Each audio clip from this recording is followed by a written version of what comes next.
Mill Circ Garage, back with another Smith Wesson.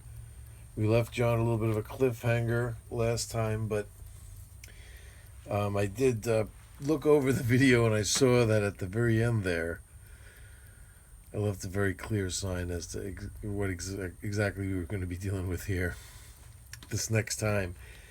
This is yet another K-frame Smith & Wesson.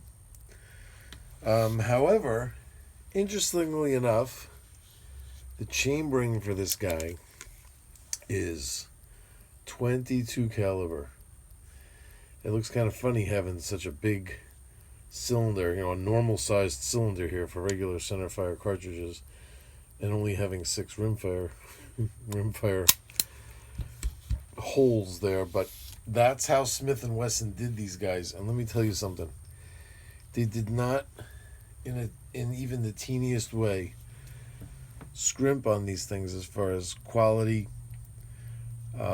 their attention to detail, and their materials. Everything is exactly the same, if not better. These things are so loved.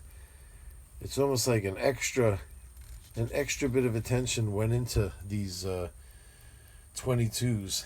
And you see, I can compare it here to our Model 19, if you remember from the last video, the 357. And the only difference that's really readily available with the difference with the 357 is that this underlug, you see here there's an underlug that holds that ejector rod in there. And here there is no underlug, it's exposed. I say that it was a weakness, but I don't know, what are you really doing with these things here? What are you, hammering nails with it? You probably could still just hammer nails with it without having a problem, but yeah, there's no issues.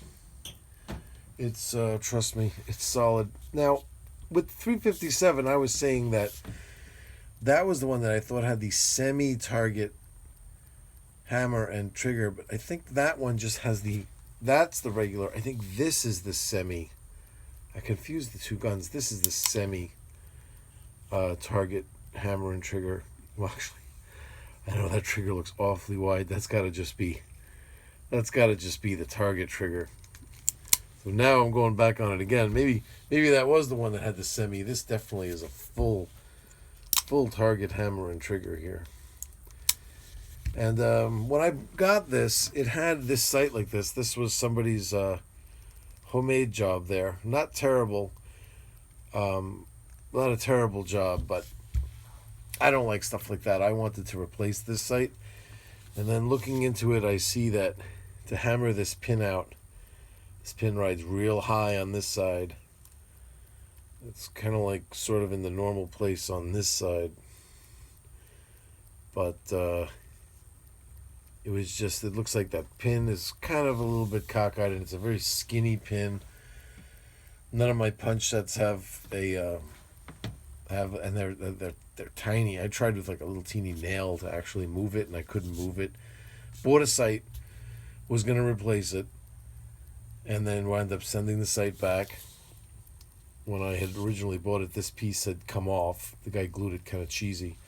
But I got some really good, like Gorilla Glue, super glue, and glued it on there. And it hasn't moved since, and so it's not so bad, actually, to sight down and have the orange there. So I don't really mind it. And it has these target sights with the white border there. And this is adjustable. Very, very high quality. Very high quality, these guys. And a little bit about this one. It's a 1956 model. I'm calling it a Model 19. I'm calling it a Model 17, but it's really, I'm not 100% sure. Even looking at like the Wikipedia page for it, it's kind of confusing. I think they call it a pre-Model 17. I think it's called a Smith & Wesson K22 Masterpiece. I'm not exactly sure what year the changeover was, or I'm just not 100% sure. I know this is a 1956. I could run these numbers and come up with 1956. but I really don't see anything that lists exactly when there was a changeover from. There was originally, these go back a long way, and originally there were these pre-World War II hand ejector series guns from the 30s, and there were two of them. They were like kind of like a brother and sister. One was called the K22, and one was called the K22. The K32 was chambered in 32 Smith Wesson long, and that one only kind of made it, that cartridge kind of fell apart, and it really only, that one during World War II, that one never, I don't think it ever came back. Let me see. I'm reading here. Let me see. No, it did come back after the war, but I guess it never really lasted. Well, it did last until the early 80s, according to this. So you could find these from the up to the early 80s in 32 Smith & Wesson long. Interesting. Didn't know that. Just reading that now. But, yeah, and then that was called the Model 16, and the K22 eventually turned into the Model 17. When exactly this happened, I'm not really sure.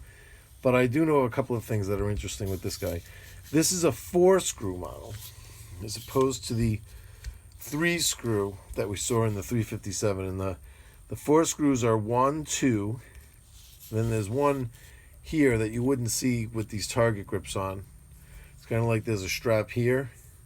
There's a strap on this side if you had the more scant grips, or the I forget what they call those. Or with this grips off, you'd see a screw here. And there's also one here in the trigger guard. You see that? That makes it the 4-screw. The 5-screw one has another one way up on top here somewhere. But I think it's here. I don't have one like that, so I'm not 100% sure. But I know this is 4. 1, 2, 3, and 4. And this was the first year for that 4-screw model, 1956. If you had a 55, it would be a 5-screw. So that's kind of interesting that this was the first year that they had dropped that screw. And another thing is that it's also the last year before they put the model designation, and this was some kind of rule that supposedly came up. There's supposed to be some kind of like federal law that you had to have the model number of a gun stamped on it somewhere. So like the ATF had to be able to pick up a gun and not just know by the shape of it or what it looked like to know what model it was. It actually had to say it on it. And I think that year was 1957 mid-year. So if it's a 57 gun, it may or may not have it. If it's a 58 gun, it definitely has it. So I think that's across the board with everything. So this one is let's see what I wrote here. Yeah, after 57. So you see, this would be like a 17-2, let's say, something like that. But it doesn't say anything in here. Whereas the other two Smith & Wesson revolvers I have, they're not as old as 57. They're old, much, they're younger, and they definitely have the Model 29 and the Model 19 have 29-2 and 19-2 respectively inside this hinge. But this one, nothing, just the serial number. Not even the serial number, like a build number, a different number than the serial number. But it's interesting, there are serial numbers like all over. There's one on here, and there's one actually on the back of the ejector. There's one there, I think it's an abbreviated one, but it's back there. It's underneath here on this boss. And there'll be one back here also underneath the grips. There's serial numbers on it all over the place, but not inside the hinge, and that was like some kind of requirement that they added. What else do I have here? I don't have anything listed here. 4-inch barrel. Let me tell you how sweet this thing shoots, and let me tell you, stingers, definitely the way to go. Definitely the way to go. Now, I had heard, and even Hickok 45 even said this, so it's like, I hate to go against what this guy says. This guy is he's what really even sparked my interest in firearms, even though I'm not a young guy. I thought I was into guns until I really started watching his videos and realized how much more there was out there and how much fun, it could really be. He was a huge inspiration both to develop the collection I have and also to do these videos to share knowledge. But that being said, he said that these, since it's a revolver, you don't have to use just long rifles, that you could use longs or shorts just as long as it fits in there. But that's kind of, I'm not really 100% sure of that, and I'll show you why. Let me just get a 22 round here, and I'll show you. You can't use a snap cap for this. So usually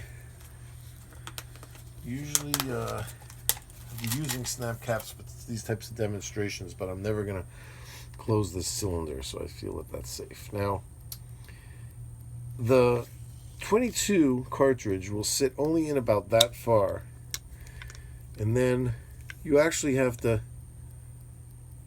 push it, and you heard it click. Let me do it again and be quiet, and maybe you'll try a different. Listen. It actually clicks in like as if there's a resistance fit, and if you look in there, it kind of is shouldering up against the edges of this round,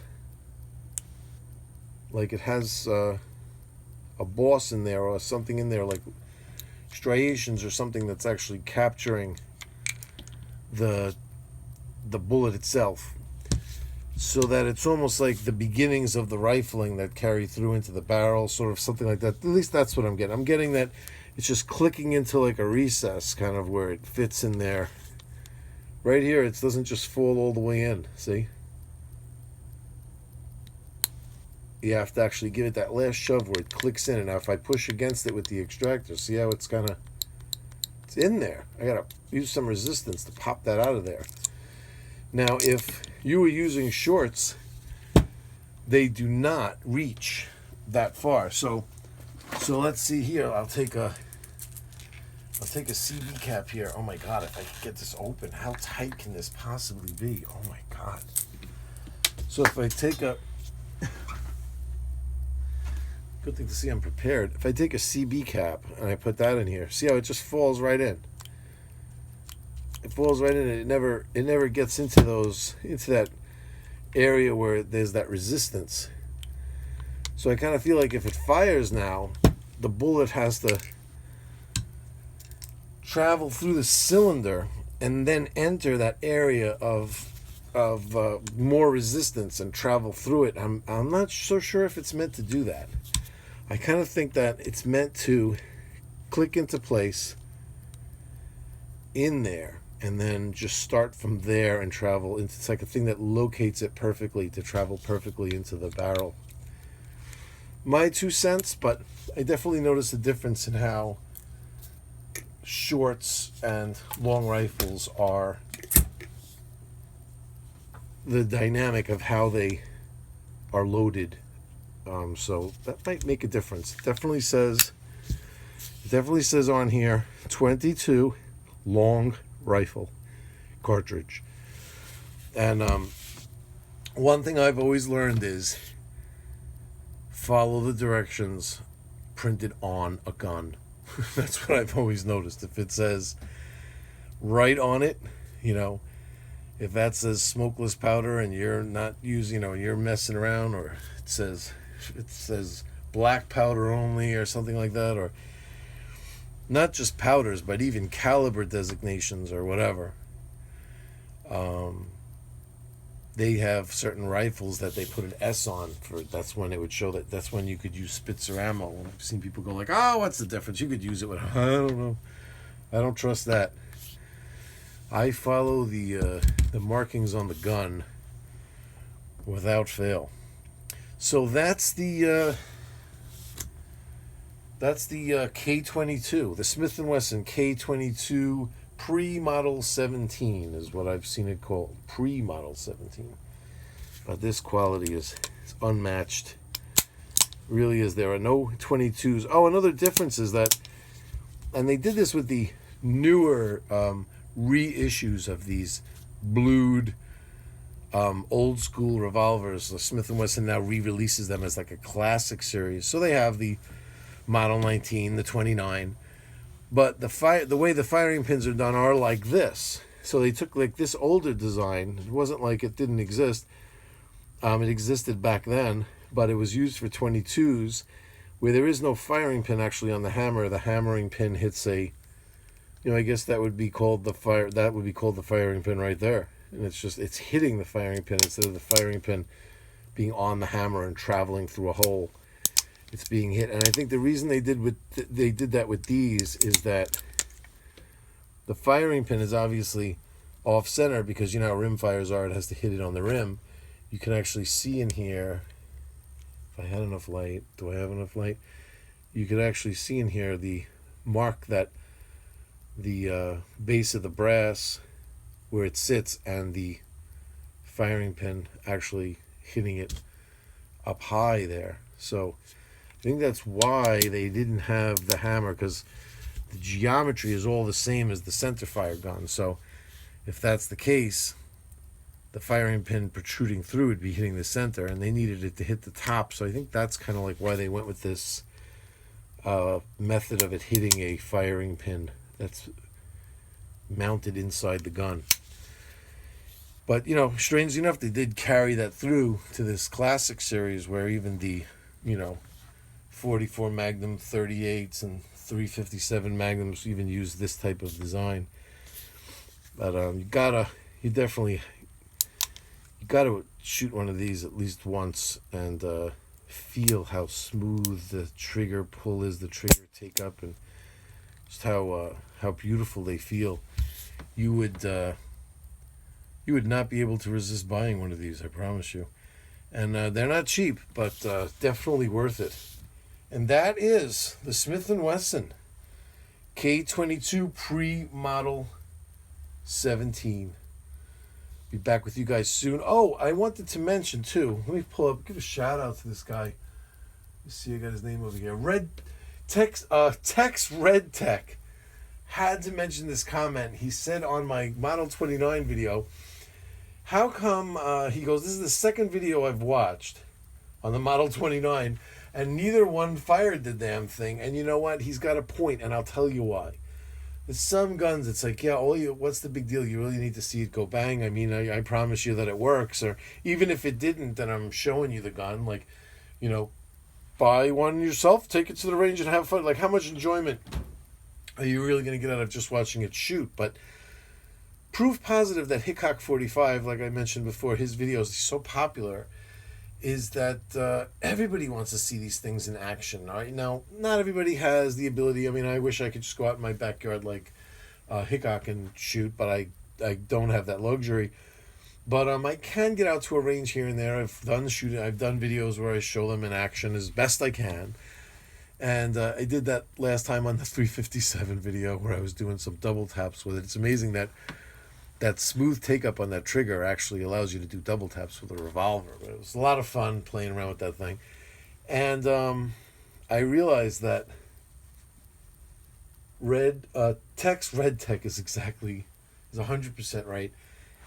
A Model 29 video is certainly not complete without you actually showing it being fired. Just the nature of that gun, you know what I mean? So too late to add that on there now, but I am going to, next range trip, without fail, no matter what, I'm going to take a video of the Model 29 in action and post it up here, if only just for Tex Red Tech. But I'm sure everybody will enjoy that thing. And what I'm going to do is I'm going to put 6 rounds through it, the hottest possible ammo, like real hot, super explosive factory loads, one-handed, Dirty Harry style.